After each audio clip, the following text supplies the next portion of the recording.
Let's talk about intensity, right? Now, it's a new year. A lot of people are going to have some health and fitness goals, right? Some people might be looking to build muscle, lose weight, but we all know it's not lose weight. You're looking to lose body fat, yeah? If you want to lose weight, go chop an arm off. You're going to lose weight like that, okay? Extreme, don't do that. I'm not telling you to do that, but use common sense, please. Anyway, whatever you're trying to do, right? You have to give the body a reason to change, okay? Your body does not want to have abs. It doesn't want to lose body fat. It doesn't give a fuck how you want to look. It doesn't care about that.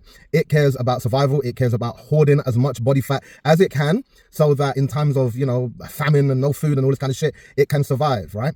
That is your body's one goal in life, survival, okay? It does not know that, you know, you can walk down the road to the corner shop and buy something that has a hell of a lot of calories and, you know, devour that in like fucking 5 seconds. It doesn't know that. So you have to add things up to give the body a reason to change and give it the materials it needs to change. I'm not talking about materials today. I'm talking about the intensity, which is giving the body the stimulus it needs to say, look, motherfucker, I need to build muscle. I need you to understand something. There are going to be certain people who are going to be gifted. Okay. Now, when I say gifted, I don't mean that naturally they're an athlete, but there will be people who will put on muscle a lot quicker than other people. There are people like myself, I put on muscle, I put on weight in general, that could be body fat or muscle, very quickly. People don't understand. You give me all-inclusive fucking 4-night holiday and I can come back literally 10 kgs heavier. Yes, granted, not a lot of that is going to be guaranteed body fat or whatever. Some of it will be water, some of it will be glycogen that fills up my stores and all this kind of stuff, but I can come back 10 kg heavier. Whereas I have some other friends where they can do the exact same thing I'm doing. They can eat and drink everything I'm doing and then come back and they're like the same weight or they've lost weight. That's just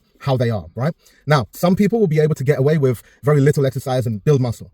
Other people will have to put everything in 100% in order to build that muscle. Let's take the situation right now as if you watching this are not gifted in terms of building muscle, right? Let's take it as you need to work out with as much intensity as you can in order to give the body every last drop of stimulus to say, listen up, motherfucker, build muscle, okay? By thinking like this, the only thing that's going to happen is something good. Because if you're someone who builds naturally easily, then you're just going to build more. It's going to be a good thing. There's no downside to this. So muscle is calorically expensive for the body to have, right? That's why we have a use it or lose it situation when it comes to muscle. If you don't use it, you're going to lose it, right? So what's happening here is you have to give the body the stimulus to say, grow. The hard part is that. The hard part is the stimulus and the growth. You can only build so much muscle within a year, okay? Now for beginners, newbies, you can build quite a bit in the first year or so, but then it starts to taper off and then there's literally just a set amount that you can build. And you have to do everything kind of optimally in order to build that amount for the year. Whereas with body fat, in terms of cardio and all that, you can lose a lot of body fat within the year. However, as you should know from the other videos I've put up, the cardio alone will just make you a smaller version of your fat self. The muscle gives you the shape, the muscle builds the metabolism, and the muscle is for longevity. So I need you guys to invest in muscle year after year. So back to the stimulus. You need to train with a level of intensity. What I mean by that is, let's just pick a bullshit weight. If you could do 10 reps, and the 10 reps is literally done. That ain't building shit. That ain't building shit. If the 10 reps is literally, and it doesn't have to be this extreme, but you know, you're doing this and that,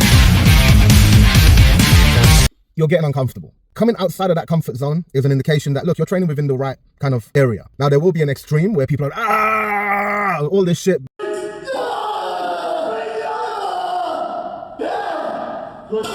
Veins popping, they're fucking bleeding through their nose maybe, they're crying for their mama, I don't know, but some shit, that's a bit extreme, okay? But then if you look at those people and those extremes, right, understand that's an extreme. And that extreme could motivate you to, you know, maybe I need to be training more like that. Now, here's the thing. You need to be a special kind of person. You need to have a certain kind of mindset and mind and you know, guts in order to train like that. So if you took that as motivation and you went in the gym and tried to replicate that, you're probably never going to hit that level of failure, but you get closer. And this is something I talk about with my clients because, yes, I can say things quite extreme and I can be quite an extreme person. I'm over here, extreme, right? Most of my clients are over here where they're like, meh, right?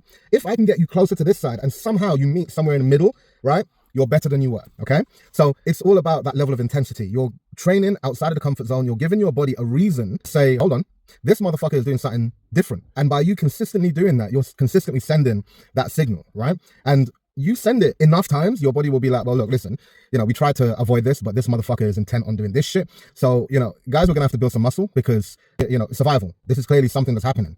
We need to be able to survive this. So there is that adaptation that happens. You get stronger, you build muscle. A stronger muscle is a bigger muscle. A bigger muscle is a stronger muscle. So if you focus on getting stronger, your body adapts. And with that adaptation now, you've put on calorically active tissue, muscle, yeah? which is expensive for the body to hold on to, this is how we build a metabolism. So now when you do the cardiovascular, now the cardiovascular, as I've said in my other videos, doesn't necessarily have to be boot camp, HIIT training, running balls to the wall on the fucking treadmill. It can literally be walking, which is one of the best forms of cardiovascular training for fat loss. Okay. Apart from that, using cardio in terms of training your heart muscle is what we should be doing. But whatever you're doing there, if you're doing some kind of training for your heart muscles, right, which could be interval training for that purpose, right? But then again, with that interval training, you're not doing it for fucking long bouts of time. Interval training done properly is probably about 10 minutes and you're ready to go home, yeah? Or the walking, because you've put on calorically active tissue, your body is burning calories at an accelerated rate. Now, it's not going to break the bank, yeah? It's not, by you putting on a pound of muscle, you're not all of a sudden going to be burning thousands of calories more. But this is a step, right? And the way I like to describe this is this thing that we're trying to do, where we're trying to build muscle, lose body fat, look good naked, all that, it is a set of puzzle pieces, right? That the more you put in place, right, the more of that bigger picture you're going to build. And by putting those puzzle pieces together, eventually you get enough of them together and you will start to ride a wonderful wave of momentum. And shit will just start happening. You put enough together and all of a sudden you'll start to get stronger. You'll start to feel good. You'll start to lose body fat. You'll start to build muscle. You'll start to see these changes and all that. And it will actually happen quite quickly. Note on the quick, right? When I say quite quickly, it's still going to be slow. We're envious. We're very envious of people who lose weight quickly. You see people and they're like, yeah, listen, I dropped 20 kg in a month. And all of a sudden we're envious of that. But what you don't understand is in order to do that, you got to do some drastic shit, right? Anyone can drop weight quickly. It depends on your willpower. I joke around with this a lot of times. I say, look, you want to drop weight and you want to drop weight quickly? Don't eat anything and go and run on the treadmill for 2 hours, right? Or eat a salad and go run on the treadmill for 2 hours. You will drop weight like motherfucking crazy. Will you be able to sustain that? No. Okay. That's another video. But intensity, right? I need y'all to start training outside of that comfort zone. One of the rules that I like to put in place is if your rep goal is 10 reps, pick a weight that you can never get 10 reps with. You might get 7 and then you have to put the weight down, maybe count to 10 seconds, pick the weight back up and then do the rest. You get a weight like that and you consistently do that, what you'll find is that adaptation process where you continue to give the stimulus, and then all of a sudden that weight that you couldn't do 10 reps with, you can do 10 reps. That now has shown that you've got stronger for that weight, which now means you jump up the weight by a little bit, right? And then you continue that process. And week by week, month by month, fucking year after year, you will just get stronger. And you will continue that adaptation process. Now, upping the weight this is going to be another video, but upping the weight is only one way of progressively overloading in order to keep the adaptation process. There's other ways to do that, and that will be another video based on progressive overload, okay? But I hope this video was useful to you. If you need help building a workout plan that is just for you, and I do mean just for you, it's not fucking for anyone else, right? And a diet plan that is tailored to you and your lifestyle, hit me up. I do online coaching, and let's work together. If not, I do these videos so that people that can't afford my prices or that want to kind of do stuff by themselves, I can still give advice this way, okay? See you in the next one.